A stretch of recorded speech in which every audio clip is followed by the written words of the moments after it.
Chapter 49. This is what Yahweh says about the people of Ammon. Doesn't Israel have any children? Doesn't it have any heirs? Why then has the god Milcom taken over the inheritance of Gad's descendants?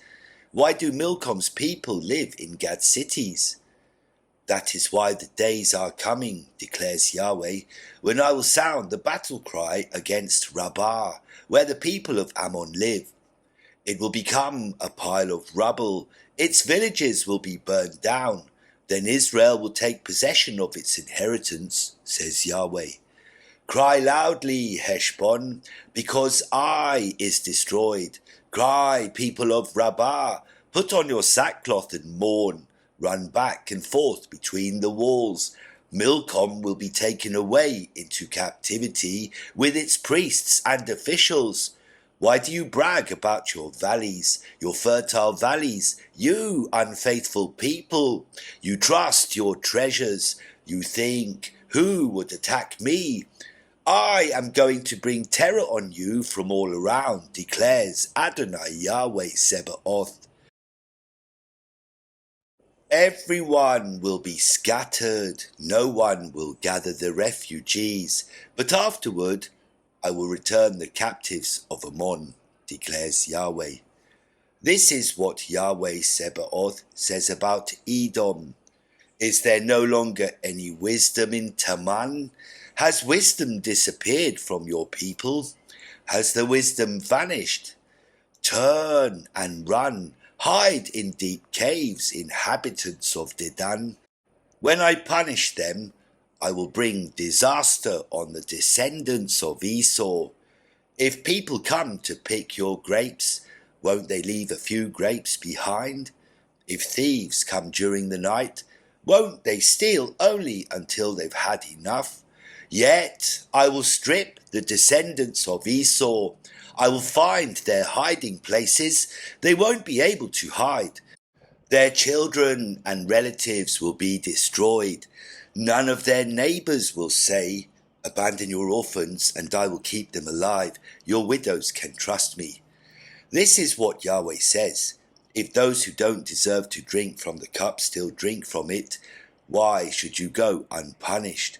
You won't go unpunished. You must drink from it.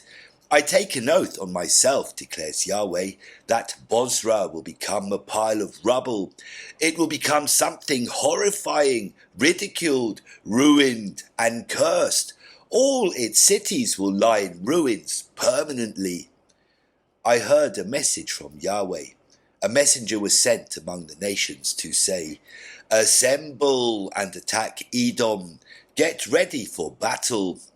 Edom, I will make you the smallest of nations and despised among humanity. You have frightened other people. Your arrogance has deceived you. You live on rocky cliffs and occupy the highest places in the hills. Even though you build your nest as high as an eagle, I will bring you down from there, declares Yahweh. Then Edom will become something horrible. Everyone who passes by it will be horrified and hiss at all its wounds. Edom will be like Sodom, Gomorrah, and their neighboring cities when they were destroyed. No one will live there, no human will stay there, says Yahweh. I will suddenly chase them from their places like a lion coming out of the jungle along the Jordan River into pasture land. I will appoint over Edom whomever I choose. Who is like me? Who can challenge me? Is there any leader who can stand up to me? Listen to the plans that Yahweh is making against Edom and the things he intends to do to those who live in Teman. He will surely drag away the little ones of the flock. He will surely destroy the pasture because of the people who live in Teman. The earth will quake at the sound of their downfall. The sound of their crying will be heard at the Red Sea. The enemy will swoop down like eagles and spread their wings over Bozrah. On that day, Edom's soldiers will be like women in childbirth. This is the message about Damascus. Hamath and Arpad are worried because they heard the bad news. They melt in fear. They are troubled like a sea that can't be calmed. The people of Damascus are weak. They turn to flee, but panic grips them. Anguish and pain grip them like a woman in labor.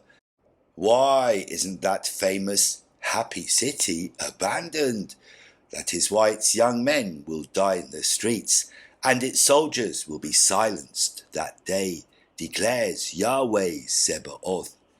I will set fire to the walls of Damascus and burn down Ben-Hadad's palaces.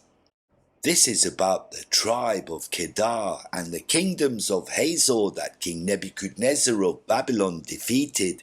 This is what Yahweh says. Get ready, attack Kedar, and loot the people from the east. Their tents and their flocks will be taken. Their tent curtains, utensils, and camels will be carried away. People will shout to them, terror is all around. Run far away. Find a place to hide, inhabitants of Hazor, declares Yahweh. King Nebuchadnezzar of Babylon has made plans against you and intends to attack you. Get ready, attack the nation living peacefully and securely, declares Yahweh. It is a nation with no gates or bars. Its people live alone. Their camels will be taken as prizes.